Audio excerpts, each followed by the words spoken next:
When Elijah, a kind-hearted black man, saves the life of Sophia, a wealthy white woman from a powerful family, their bond quickly blossoms into an unexpected love. But beneath the surface of their romance lies a storm of prejudice and power. Sophia's parents, driven by deep-seated racism, orchestrate a chilling plan to separate them, leading to Elijah's abduction. As love clashes with hate and courage battles control, the question looms: can their connection survive a world determined to tear them apart? Let's find out. Before we dive into the story, comment below where you are watching from, and don't forget to subscribe to see similar stories of unexpected twists and life-changing moments. The sun hung low on the horizon, painting the evening sky in fiery hues of orange and gold. Elijah Simmons stood at his usual post on the edge of the lifeguard tower, scanning the sprawling beach with a sharp yet calm gaze. His tall, athletic frame was outlined against the setting sun, his dark skin glistening with the day's labor, and his steady demeanor exuded an unshakable confidence that reassured everyone under his watch. Elijah wasn't just any lifeguard, he was the best. At 28, he had spent nearly a decade patrolling the shores of Fairhaven Beach, a haven for the wealthy and privileged. Despite his modest upbringing in a nearby working-class neighborhood, Elijah had built a reputation as someone who took his responsibilities seriously, treating every life as valuable, regardless of status. Elijah was a man of principle. He was disciplined, kind, and incredibly observant, with a keen sense of danger and an uncanny ability to stay calm in chaos. His coworkers often marveled at how he could remain level-headed even in the most harrowing situations.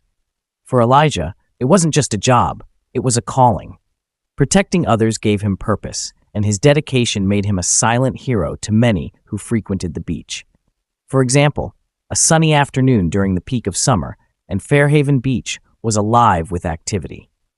Families sprawled on picnic blankets, children shrieked with joy as they chased waves, and vendors strolled along the shore, selling ice cream and trinkets. Elijah was stationed at his usual spot, his watchful eyes sweeping across the horizon.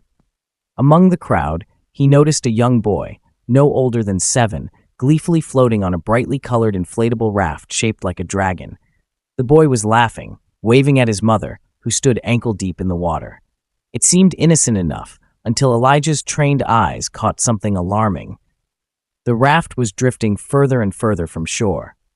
The boy's mother hadn't noticed yet, her attention momentarily diverted by another child tugging at her hand. But Elijah did. The ocean's undercurrent, subtle yet deadly, was pulling the raft toward deeper waters. He grabbed his rescue board and sprinted toward the waves, his muscles coiled with urgency. "Mommy!" The boy's voice rang out, now tinged with fear as he realized the shore was slipping away. His mother turned just as Elijah dove into the surf, her scream piercing through the hum of beachgoers. The water was cold and choppy, but Elijah powered through it with practiced efficiency. His arms cut through the waves like oars, his breath steady and controlled. The boy's cries grew louder, the dragon raft wobbling precariously. Then, as if to compound the danger, a wave rolled over the raft, flipping it and plunging the boy into the water. Elijah reached him just in time. Wrapping one arm around the boy's small, panicked body, he used his free arm to paddle back toward the shore. The boy coughed and sobbed, clinging to Elijah as if his life depended on it, which it did. When they finally reached the shallows, a cheer erupted from the onlookers. The boy's mother rushed forward, tears streaming down her face as she hugged her son and thanked Elijah profusely. "How can I ever repay you?" she asked, holding out a wad of cash. Elijah smiled, shaking his head. "No need, ma'am. Just keep an eye on him next time." The mother nodded, her gratitude unmistakable. For Elijah, the boy's safety was reward enough. Another incident happened when a teenager went missing in the beach. It was a quiet evening, the beach deserted except for the faint sound of waves lapping against the shore. Elijah had just finished his shift and was locking up the lifeguard station when his phone buzzed. The voice on the other end belonged to a frantic park ranger. "A teenager went missing during a family outing," the ranger explained. "We think he might have wandered into the water." Elijah didn't hesitate. He grabbed a flashlight and headed back to the beach, meeting the search team, a group of rangers and concerned family members, by the lifeguard tower. The boy's mother was inconsolable, clutching a photograph of her son. It was a moonless night, and the darkness was impenetrable. The sound of the waves crashing against the shore was deafening, making it nearly impossible to hear any cries for help. Armed with only a flashlight and his instinct, Elijah joined the search. For hours, they scoured the shoreline and the surrounding dunes. Elijah ventured closer to the water, his flashlight beam slicing through the inky blackness. He knew the risks, strong tides, sharp rocks, but his focus remained unwavering. Finally, just as exhaustion was setting in, Elijah heard it, a faint, muffled whimper coming from behind a rocky outcrop. He followed the sound and found the boy, curled up and shivering, his clothes drenched. "It's okay," Elijah said softly, crouching down. "You're safe now." The boy didn't speak, but his wide, tear-filled eyes were enough. Elijah took off his jacket and wrapped it around the boy before lifting him onto his back. The walk back to the search team was slow and careful, but Elijah didn't mind. When they reached the others, the boy's mother ran forward, her relief palpable. "Thank you," she whispered over and over, tears streaming down her face. Elijah simply nodded, exhaustion etched on his face, but a sense of fulfillment in his heart. Moments like these reminded him why he chose this path, because every life mattered, and he wouldn't rest until they were safe.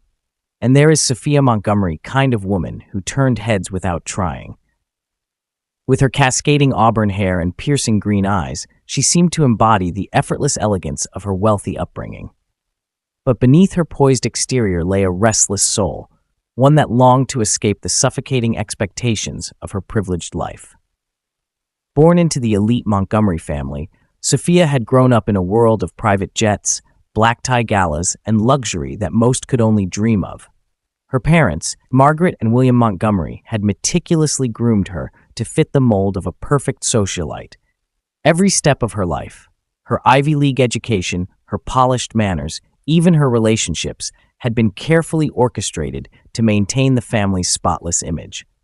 Her family, the Montgomerys, was one of the wealthiest and most influential in the state. From a young age, Sophia learned the rules of her gilded existence. Appearances mattered above all else, and the family's reputation was to remain unblemished. Her parents, Margaret and William, loved her in their way, but their love was conditional, rooted in expectations. Sophia was the heir to the Montgomery legacy, and her life was meticulously planned. From her education at elite private schools to her carefully curated social circle, everything was designed to mold her into the perfect Montgomery daughter. While Sophia was obedient as a child, her relationship with her parents grew strained as she got older. She began to see the cracks in their world, the superficiality, the obsession with control, and their cold dismissal of anyone who didn't fit their rigid standards. Her mother, Margaret, was particularly overbearing, constantly reminding Sophia of her duty to the family. "You represent the Montgomery name," Margaret would say, her tone sharp. "Don't forget that." Her father, William, was less vocal, but no less imposing. His quiet authority loomed over every decision Sophia tried to make for herself. Sophia longed for freedom, for a life that wasn't dictated by her family's expectations. The more they tried to control her, the more she rebelled in small ways, choosing art over business studies, befriending people outside their social circle, and most of all, escaping to the beach. From the time she was a little girl, Sophia loved the ocean. The beach was her escape, a place where the rules of her family's world didn't apply. Her earliest memories were of playing in the sand, her tiny hands building castles as the waves gently lapped at her feet.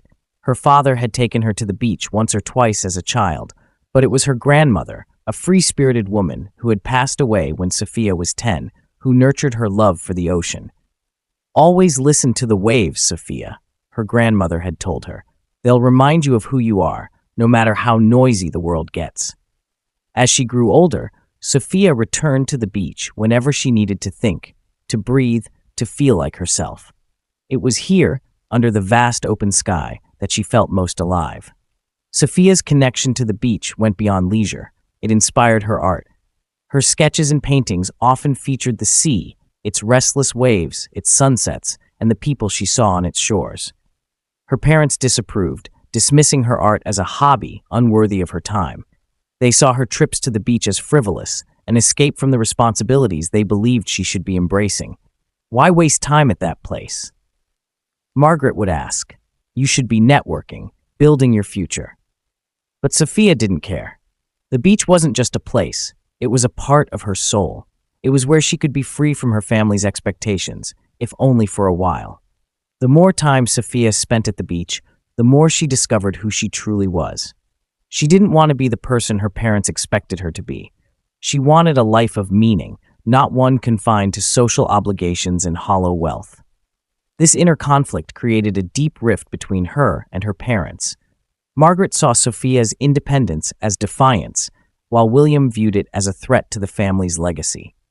You're wasting your potential, Sophia, William would say. We've given you everything, and this is how you repay us? Sophia's response was always the same: silence. She knew arguing was pointless. Her parents would never understand. She often goes to the beach with friends of her social class. There was something about the ocean's vastness, its untamed power, that made her feel small yet free.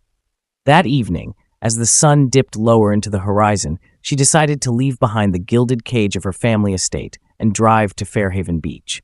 The beach was mostly empty when she arrived, a quiet sanctuary she desperately needed. She kicked off her designer sandals, letting the cool sand slip between her toes as she walked toward the water's edge. The waves lapped at her ankles, their rhythm soothing her frayed nerves. Unbeknownst to Sophia, a storm had been brewing farther out at sea. The tide was stronger than it appeared, and the undercurrents were deceptively powerful. But in her desperation to lose herself in the moment, she paid no heed to the warning signs. Sophia waded deeper into the water, the cool waves a stark contrast to the heat of her frustration. She closed her eyes, letting the salty breeze whip her hair and carry away her thoughts. For a brief moment, she felt free. Then, it happened. A sudden, powerful wave surged against her, knocking her off balance. She laughed nervously, trying to steady herself, but the sand beneath her feet gave way.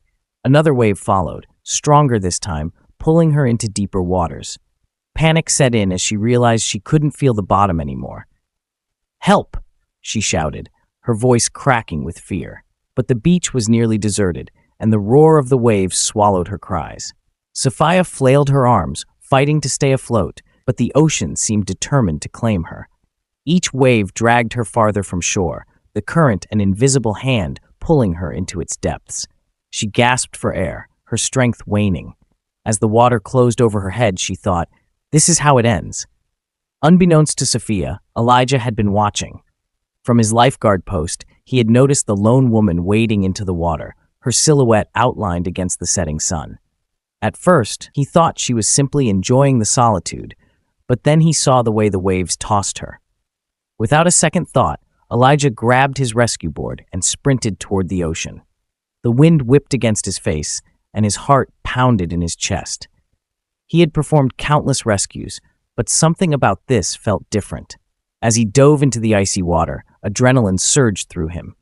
The waves were relentless, slamming against him as he swam toward Sophia. His sharp eyes caught a glimpse of her auburn hair before it disappeared beneath the surface. "Hold on," he shouted, though he wasn't sure if she could hear him. Sophia's vision blurred as she struggled to keep her head above water. Just as she began to surrender to the ocean's pull, a strong arm wrapped around her waist, pulling her upward. She coughed and gasped, the air burning her lungs as she surfaced. Through her haze of panic, she saw Elijah's determined face, his eyes calm yet fierce. "I've got you," he said, his voice steady despite the crashing waves. In that moment, as he guided her back to shore, Sophia felt something she hadn't in a long time: trust. And with trust came a question that would haunt her long after that evening. Who was this man who had saved her life? As Elijah carried Sophia back to the shore, her body trembled from a mix of fear, exhaustion, and the icy water that clung to her skin. He laid her gently on the sand, his strong hands steady as he checked to ensure she was breathing properly. Sophia coughed violently, her chest heaving as she sucked in deep gulps of air. "You're safe now," Elijah said, his voice calm and reassuring. Sophia's vision cleared, and her green eyes locked onto his. She tried to speak, but her words came out in a raspy whisper. You saved my life. It's what I'm here for. Elijah replied with a modest shrug, as if risking his life to pull a stranger from the ocean was an ordinary act. Despite the ordeal, Sophia managed a faint smile. She was struck by his presence, his calm demeanor, his unwavering focus, and the warmth in his deep brown eyes. For a moment, the chaos of the ocean faded, leaving only the two of them on the vast, empty beach. Elijah helped her sit up, wrapping a towel around her shoulders. "You'll be okay, but you should warm up soon. Do you have someone here with you?" Sophia shook her head, shivering. "No, I came alone." After ensuring she was steady on her feet, Elijah offered to walk her back to her car. As they strolled along the shore, the sun now fully set, Sophia couldn't help but notice how grounded he seemed. There was no arrogance, no attempt to show off, just genuine kindness. "Thank you," she said again, her voice stronger this time. "I don't know what I would have done without you." "It's part of the job," Elijah said, brushing off the praise. But Sophia wasn't convinced. This man wasn't just doing a job. There was something deeper in his actions, something selfless. She wanted to know more. "Do you always save drowning women, or was I a special case?" she asked with a playful smirk, trying to lighten the mood. Elijah chuckled, his deep laugh warming the air around them. "Let's just say you gave me a good workout today." The two shared a laugh, and for the first time that evening, Sophia felt a sense of peace. Before they parted ways, Sophia insisted on knowing his name. "Elijah," he said simply. "And you?" "Sophia Montgomery." She hesitated, almost embarrassed by the weight her last name carried. Would he recognize it? Would it create a barrier between them? But Elijah simply nodded, unfazed. "I hope you're more careful next time, Sophia," he said, his tone light but sincere. "The ocean doesn't play favorites." She smiled, touched by his candidness.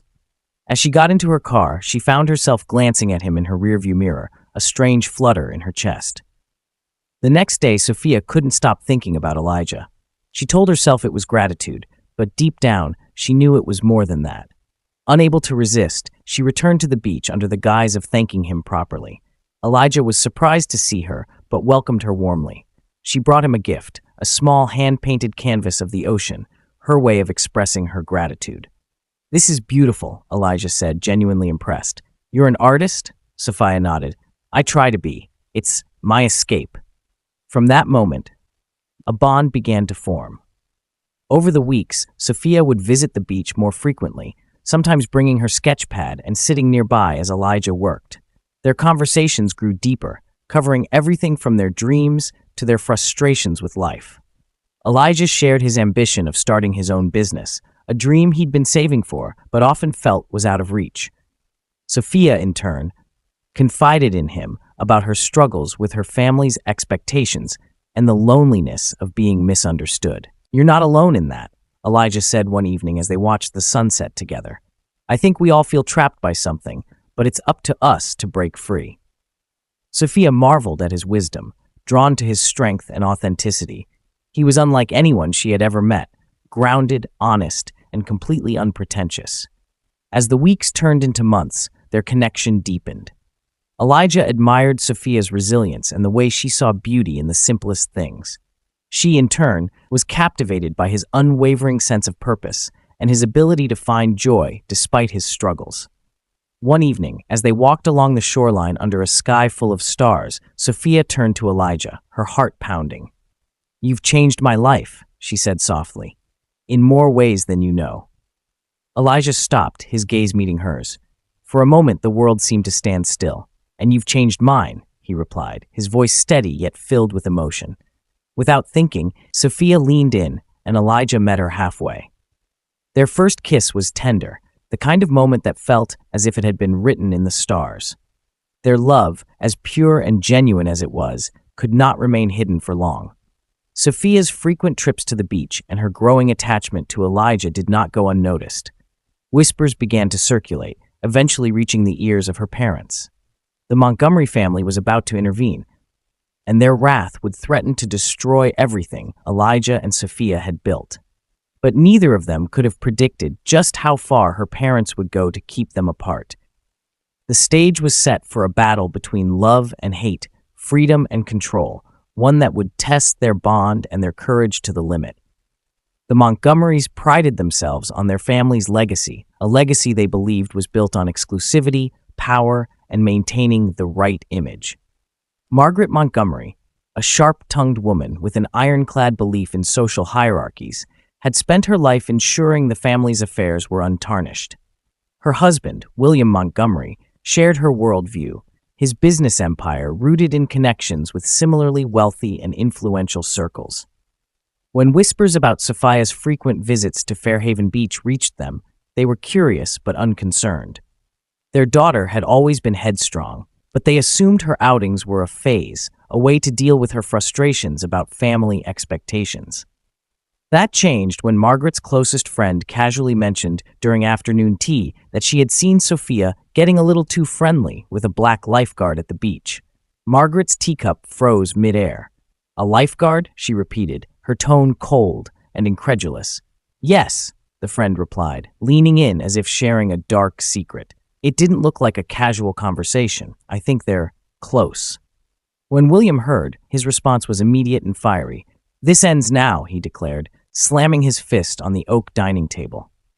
Their first step was subtle. William pulled strings to have Elijah's position at the beach jeopardized. Using his connections with local officials, he pressured the coastal management to reassess their staff.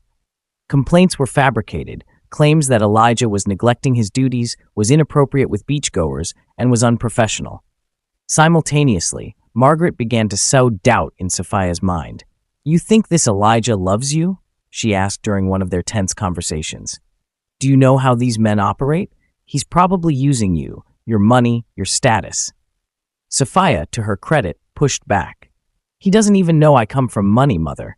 He likes me for who I am, something I doubt you understand." But Margaret wasn't deterred. She began sending Sophia on trips, arranging urgent family matters that required her attention, anything to keep her away from Fairhaven Beach. When separation didn't work, the Montgomerys decided to escalate. They hired a private investigator to dig into Elijah's life, hoping to find dirt they could use to discredit him.